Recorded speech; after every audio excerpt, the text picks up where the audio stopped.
Well, are you ready to take a worldwide tour of gorgeousness? I sort of fell into glass mosaic, not searching for it, but it found me. And I am delighted. This is the first time that I'm actually presenting this little talk.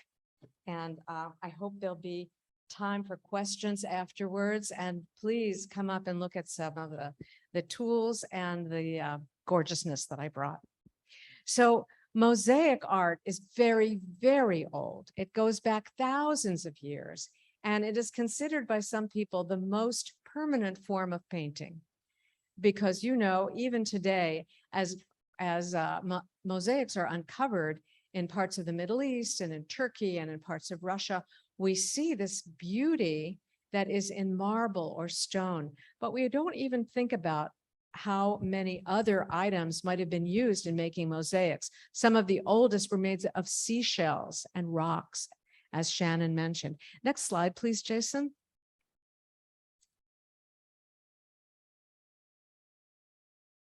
So this next slide gives you an idea of some of the objects that can be used and have been used to make pottery. The tools are largely unchanged in thousands of years. There's a hardy that is a stone that's hard stone that's set into a tree stump with a hammer that knocks pieces of marble into perfect little rectangles. Glass cutters, I still use my father's glass cutter. He was an auto glass man, but I have his tools and I use those. But the idea is that these are made to last for a very, very long time. Next slide, please. Some of the surprises in mosaic these days is that modern materials are also used to express artistic visions. On the upper left, you see Darth Vader made out of discarded and recycled parts of cell phones and computer boards. Rosie O'Donnell is made out of junk food. You can see, if you look closely, you can see potato chips on her forehead and wonderful pieces of chocolate making her beautiful curving hair. So anything goes. And the beautiful flower that you see on the lower left, can you guess from a distance what material is used to make all of that? It's pencils. It's pencils lined up, cut, and set as mosaic. So you see, just about anything can be used and anybody can make mosaic. Next again. This is a pile of glass that was discarded by Louis Comfort Tiffany from his workshop in the 1910s and 20s. Tiffany used hand-rolled glass. The minerals that were used in the glass created these beautiful forms and the images within the glass. And he did iridized glass also, so that had an opalescent look. Tiffany was one of the first people who had a large workshop and engaged as many women as men in design and setting his massive mosaics. So when you look at pictures of the workshop and you see people in long dresses and voluminous sleeves working in tiny detail and designing, it's quite exciting to see. Next, please. And this is part of a very large mosaic of Tiffany's that uses some of that glass that I just showed you. We can look at this for half an hour and discover several birds, butterflies, wings, all sorts of things that he chose particular pieces of glass to express. Next one. Okay, again. 5,000 years old. Can you imagine a piece of art that is 5,000 years old, still recognizable and looking, well, somewhat the worse for wear, but largely as the artist envisioned it? We are most familiar with Roman era mosaics because they are the most ubiquitous, but certainly not the only in the ancient mosaic oeuvre that we can find. Next, please. Now things get interesting. Next. Some of you, I'm sure all of you, have been on a subway in New York, and you recognize that those very old subway stations were all set with mosaics, beautiful enameled mosaics, and they have a purpose. The newer mosaics, which you really should find because they are stunning. The original mosaics had a purpose to say, here you are. When you look out the window of the subway, you want to see you're out on 86th Street before you step outside. So the way the mosaics are laid leaves no question in your mind. They're either laid out like bricks or they're laid out like a checkerboard around the words themselves. Very, very simple and straightforward. Next slide, please. This is not sitting still. This does not tell you where you are or even where you're going, but you're moving. And these mosaics are laid in a certain way that takes your eye in the direction that the artist wants you to move. Now, it could be that the one on the right is that asteroid that was hurtling through space the other day. We don't know, but what we see is movement. Next slide, please. Okay, these things get very interesting here because what you see, and I'd love to hear from some of you, what you see on the horse and what you see in the kingfisher that makes them different.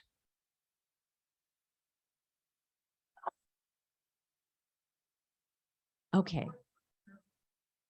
The horse looks terrified. The horse is alive. The horse is all about movement. The mosaics that are set into the horse itself, as well as the background, are sort of a crazy quilt. They're not cut in regular shape, and you can almost feel the air coming from that open snout of the horse. You can see the terror in the eyes because everything about this mosaic is about the movement and the energy of the horse. Contrasted to the kingfisher on the right, it's very delicate. You see the bird's feathers, and the bird is absolutely at rest.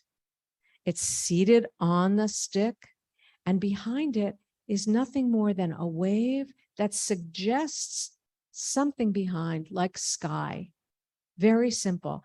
And just looking at these two mosaics side by side, you see how the choices an artist makes communicates beyond the fact that it's a horse and it's a bird. It's very, very successful. Next, Jason. And this, just pretty. This was at the Hershey Theater. And this also carries your eye, but in a very different way. It's an established design that continues all the way across an arch. So it encourages you to look and see the beauty and just register that. And a lot of gold, a lot of shiny gilding on this that is purely decorative. And this is a blown up image of what I have on the table here. But what you see here is something very interesting. As we saw on the little kingfisher, that had little tiny chips that were cut that really looked like feathers and that smooth background. This also has the pieces cut, the tesserae, that's what they're called. The tiles are tesserae. They're cut and chipped by hand and laid nestled to one another to give you a sense of movement of the flower petals against a background that sits back and says, look at the flower, not at me. Next, please. And this is what it's called, andamento. It's an Italian word. Andamento is a word that says, I will tell you where your eye needs to go. And that's what a successful mosaic does. If it has a purpose, if it has a message, the way the tesserae are laid will take your eye in that direction and take the concern away from you about what you're seeing, because it's pretty much saying, here you are. This is what I'm presenting to you. Next, please. Now we're going to look at some ancient Jewish mosaics so you can see what the 1,000 and 2,000-year-old mosaics look like that we have found. This is the story of Abraham's binding of Isaac. This is probably 2,000 years old. And the storyline is, it's not like a storyboard that you would see in preparation for a television program where everything makes sense in a linear fashion, because kind of jumbled up together. But you see the animal, you see in the center, there's a ram caught in the thicket. You see the altar, and Isaac, who according to the Bible was probably about 36 years old. He's a little baby here, but but this is giving you a whole story. And importantly, many of these mosaics, and of course, mosaics and frescoes that we know from very old church settings in Europe, were for a pre-literate community. So people were reading mosaics before they had written words to understand. Next, please. These are very old. The mosaic fragment on the upper left is an image, it's a zodiac image, and the three letters above the figure spell the word Tevet, which is a Hebrew month associated with one of the zodiac signs. Does anybody know what sign it is? Sagittarius. Yeah. And on the right, just a beautiful mosaic. And what you see here is with just the simple, it's stone, it's marble that's been cut back. But what variety of color allows the skin tone to move through shadow and light on these two forms. Next, these are also very old. These are representations of ritual objects. Next. And this is an image of the depiction of the drowning of the Egyptians in the Sea of Reeds after the people passed through. So again, this is sort of a reading lesson. It's meant to be understood, referring to text. Very, very old. Now, this is from 1961, not so old. Does this look to you like the work of any painter you recognize? We have a ringer here, Shannon. Van Gogh. Oh, okay, I'm going to surprise you. Next slide, please. Marc Chagall, who is a Russian painter known more often for his painting, for his stage sets and his paintings and stained glass windows that he produced later in life. But he created the painting of the bird with the yellow beak as well as the mosaic version. And you see the connection between those two images. His work in painting and in mosaic was not linear in an organized way. It really served the energy of the image. Next, please. Now we're going to just take a look at lots of different mosaics. This is not fiber. This is marble. They're tiny bits of stone. And this is so old that it has lived through multiple earthquakes. You know, in an earthquake, the ground liquefies. And so this enormous mosaic that is still now being uncovered was over undulating earth through multiple earthquakes and still survived intact. It's astonishing.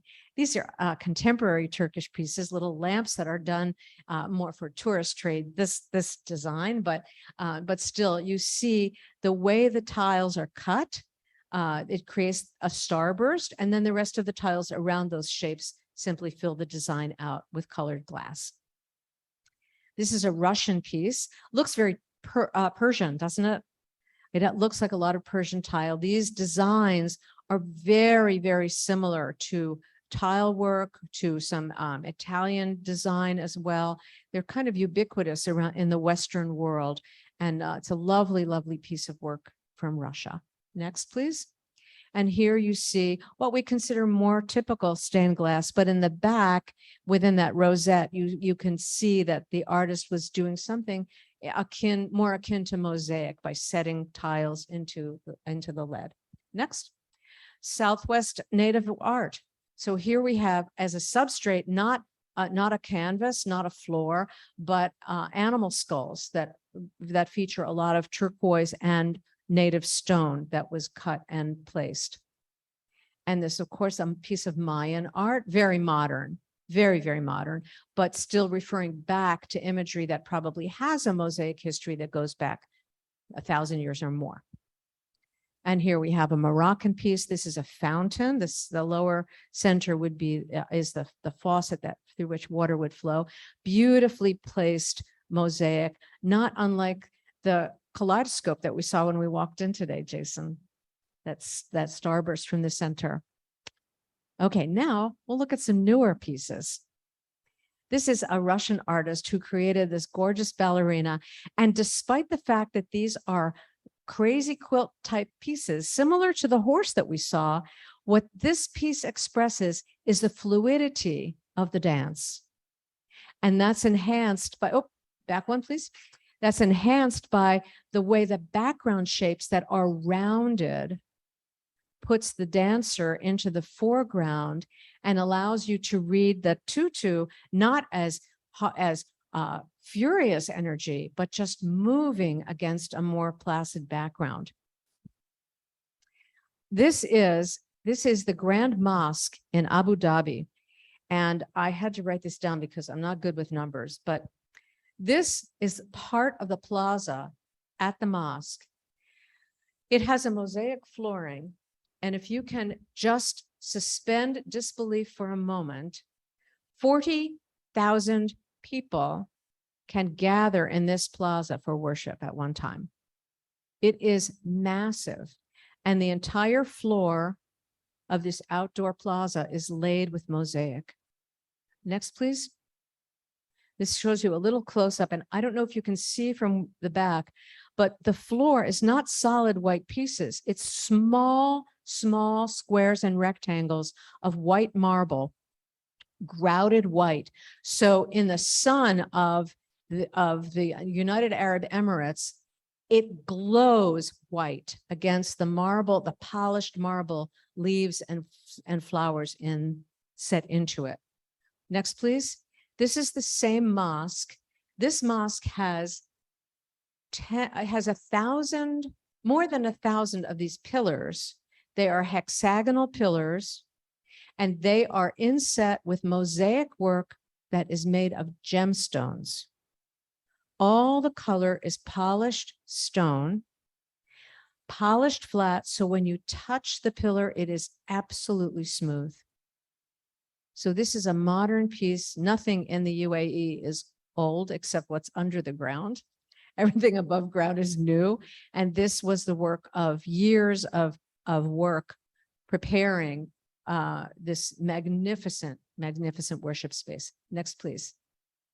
So now we're going to take a look at some Jewish mosaics, some old and some contemporary. We looked at the old, this is the new. Ilana Shafir is an Israeli artist, and she's been doing mosaic work for decades and decades, largely abstract, but of course, nothing abstract starts abstract. It starts with an idea, and then once the idea is established in the artist's mind, it becomes abstracted. So she interprets a lot of biblical imagery and creates fabulous mosaics. Next, please. Jakob and Angela Hannensen are my mentors. They are in New York. They met in Russia, in Moscow in the 1970s in graduate school in art. And they are both from Lithuania. And they create fabulous mosaics. You see them all over New York. One of them is in Penn Station, a massive wall, like twice the length of the sanctuary here. And they work, you see in Yakov's hand, a hammer. That's a hardy that he's chipping little bits of marble into the exact shape that he wants. And his mosaics are behind on the left, and behind the two of them, white on white. He does a lot of white on white work with a lot of texture. So his mosaics are not flat, except some of the public art. A lot of his other work, it has a lot of depth to it. Next. Now, look at this. We've had a chance to look a little bit at some of the differences in andamento. And what you see here is that Queen Esther's face is very modeled. You see light and shadow. And the difference between that face that really reads photographically and her clothing is that there's less modeling of the clothing that makes it look realistic, but you still read it as fabric. And the frame behind her looks a lot like an Art Deco frame. It's very flat, And it really just creates a space around her that allows her face to come forward and make the big statement. And this is Siona Benjamin's work. This is part of a floor for a synagogue in India that features the zodiac signs, the names of the 12 tribes, the names of the Hebrew months. And I can't see what else is around the outer edge of it, but there's a lot going on there. It's a fabulous piece. And Joshua Weiner is a contemporary American mosaicist. He also does synagogue work. And ta-da, Harrisburg. Okay. The next few are pieces of my work. These are sketches for a mosaic that I created. And what we call the top two drawings that are colored, we call those cartoons. And these were images on which a design was created. Next, please. This shows the cartoon design and the mosaic below it in progress. And the ruler can give you, it's kind of an idea. It's, you can see what the scale is. And the pieces were cut, again, the shapes of the fruit and the leaves were cut specifically to look leafy and fruity. And the background was that crazy quilt geometric shape. This is a table at which I was working, not in my home because glass splinters, they're just irretrievable once they hit the carpet. So the very first tiny mosaic I did in my bathroom because it was the only space I could sweep clean every day and know that I was getting it all up. And this is a close-up. Now, what's interesting here, the arrows, the seeds in the pomegranate are actually little garnet gemstones that I set into it. And it looks a little funny because it's under packing tape. I worked by just laying the tiles on the cartoon dry, not glued down, taped it on the front, and then lifted the whole design and set it into the adhesive, which was, I don't want to go back there. Next, please. And this shows me with my favorite dental tool. My dentist keeps me well supplied with aging dental scalers so that I can make sure the grout is picked clean. Next, and this is the completed piece. It was a cart that's a ritual cart that's used for blessings on bread and wine. And just go back one, please. That's okay. The fruit and flowers are the 7 species that are found in the Bible that are found in the Middle East, and the flowers are protected wildflowers from the state of Israel. Okay, now next. This is the piece I just completed. It's 4 feet by 8 feet. It was designed as a door for the use in a synagogue, a barn door that slides to cover the ark where the Torah scrolls, the sacred texts, are kept. And I'll finish with just a few images from this and then take questions and have you come up and look at the glass. The idea of this is an interpretation of a story that the Hebrew alphabet was used in the creation of the world. And the story is, as I interpret it, this is the moment before it all came together. There's one complete letter, and all the rest in that central light swoosh are parts of letters that would be drawn with a quill as they're traditionally written on parchment. So they're all sort of waiting for marching orders, all these bits of letters. The central part is the white area, and around it is the chaos of pre-creation. So the fundamental part of this is that all of the little light pieces in the swoosh are cut in those little boat shapes, narrow at the points and thicker in the middle and nestled together. And everything around it on the sides is largely rectangular pieces in an undulating but pretty horizontal direction. Okay, next. So this shows you the installation. There is stained glass in rectangles above the ark that goes up about 25 feet. And what you see inside the ark, that is not stained glass, that's fiber art. That was sewn. And you see the door in the open position on the left and the closed position on the right. Next, please. This is a little close-up, so you get to see more of the andamento, the way the glass is cut. And the last slide, I believe, yes, this is the last that we'll look at. This is just a close-up of one area. I used 6 different colors of grout that I hand mixed so that, like a good painting that's matted and framed, your eye is not drawn to the frame, or in this case, the grout, but it really, the grout sits back and allows the beauty of the glass to come forward. There are about 15,000 pieces of glass in this piece. And it took was about 650 hours of work. And yes, I did cut my fingers a little bit, but very shallow cuts, never really hurt myself. And I love the glass. It sings. It absolutely sings to me. Most of this glass is from Western Pennsylvania. It's from a company called the Youghiogheny Art Glass Company. And this is the kind of glass that Louis Comfort Tiffany would have used. It's hand rolled. They have about 300 different colors of glass. So if you call and say, I'm making a design with a wisteria, they'll tell you exactly which glass to use. But what's fascinating is it's not transparent. It's somewhat translucent, but it's different from one side to another. It's totally different from side to side. And because it's not transparent, when it's dark outside and you look at this against glass, and when you look at this as a window, you still see the beauty of the glass. So it's extremely powerful to use for mosaic. The work that I did was set against wood, so there's no light coming through it, and you see the beauty of it. But if it's against a glass area, like the glass above the arc that you saw, it changes depending on the time of day and where the light is coming in. And even on the door with no light coming through, the light bounces into the glass and bounces back out differently depending on what kind of the light is hitting it. So that's what I have to share with you today. Shannon, I'll let you be the timekeeper, and if there's time for Q&A now, fine, I can stay. And after the worship service is over, I'm happy to answer questions as well.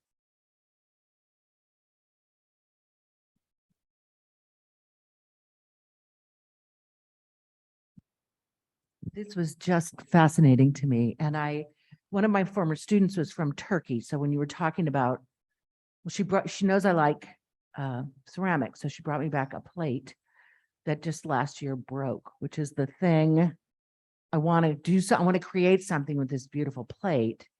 And so we'll be in touch. And another thing to try. Other questions? Yes.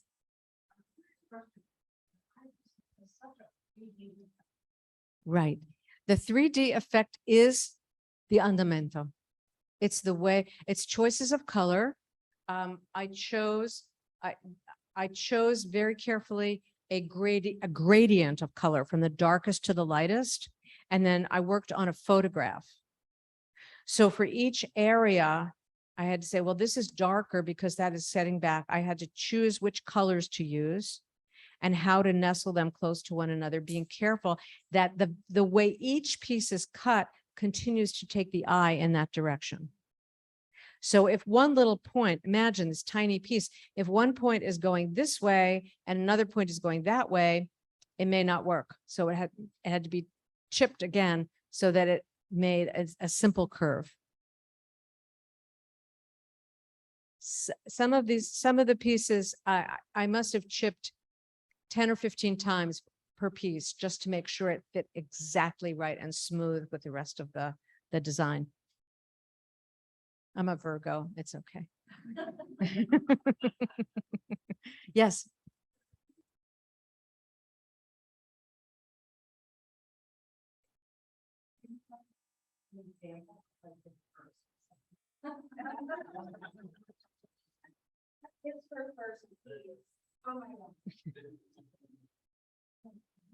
This is, I showed you the photograph of Jakob and Angela Hansensen.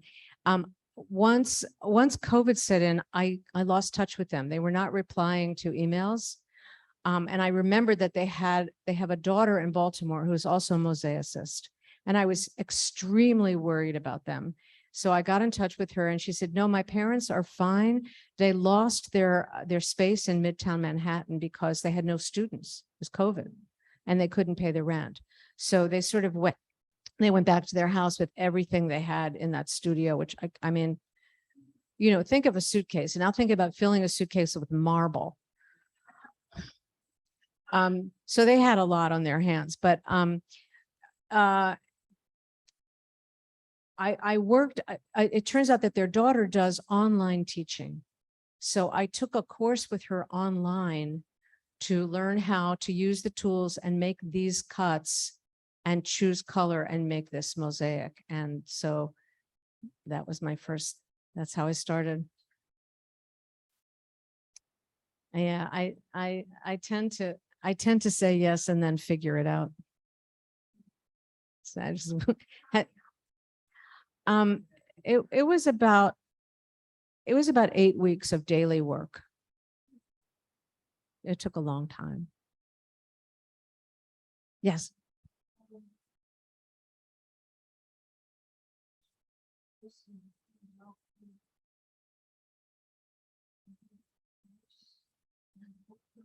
Oh, I know what you're talking about. It's on South Street.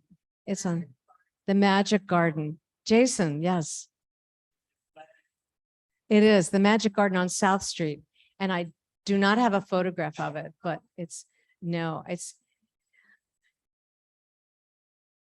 oh, okay. So Shan, I couldn't see it because I was behind the screen. Thank you. Thank you. I'm glad you found that. Yeah, yeah. Yeah, yeah. The Watts Towers also in Los Angeles. And the name of the artist has slipped my mind, but in the 50s, I think, an artist on basically an empty lot started building these towers of concrete, and he set into them glass bottles and also towering. And the city said, it's a hazard. It has to come down. They couldn't bring it down. They were made so well. And he was not an engineer, but they were made so well. And the Watts Towers still stand. So if you have a chance to look that up, Watts Towers in LA, it's, you know, this is really accessible art. You can't take a brush and learn oil painting and just jump. Oh, look at that. Oh, fabulous. Fabulous. This is South Philadelphia.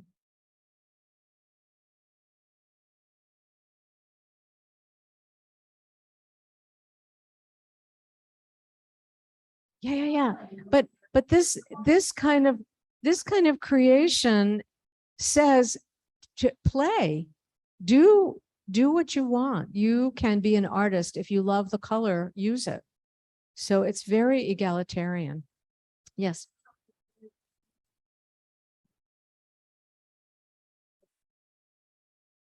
Wow. Mosaics in Chambersburg. I'll have to take a field trip.